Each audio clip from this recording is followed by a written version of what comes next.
నేను character base తయారు చేసుకున్నానండి. లైక్ లైక్ చంద్రబాబు లాంటి క్యారెక్టర్ అండి. ఆయన ఏంటంటే 5 feet ఉన్నాడు. అతనికి 7 years బ్యాక్ 7 జనరేషన్ నుంచి వాళ్ళ ఫ్యామిలీ మొత్తం ఎప్పుడు కూడా హైట్తో వాళ్ళే ఉంటారు. 5 feet వాళ్ళే పుడుతున్నారు. వాళ్ళ జెనెటిక్ అంతా అదే ఉంది.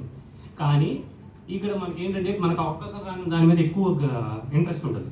ఎలా అంటే అతను హైట్ లేకపోవడం వల్ల పోలీసు వాడు మిలిటరీ వాడు ఎవరు అవ్వలేకపోతున్నారు 7 generations నుంచి. అలా అవలేనప్పుడు వాళ్ళకి పెయిన్ ఉండిపోయింది. వాళ్ళకు పెయిన్ ఉండిపోయిందండి. నేను నా దేశానికి కానీ నా జనాలకు కానీ నా ప్రజలకు కానీ సేవ చేసే అదృష్టం నాకు లేకుండా పోయింది.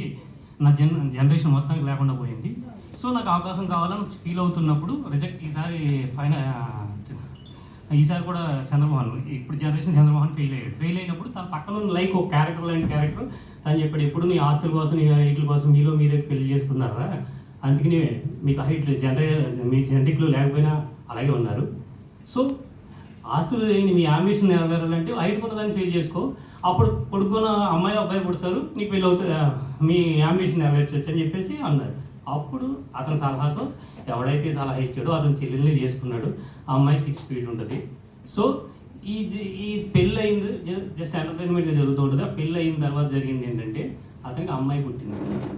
అమ్మాయి పుడితే ఇప్పుడు ఏంటి అబ్బాయి పుడితే ఏదో జరుగుద్ది అనుకున్నాం, అమ్మాయి పుట్టింది.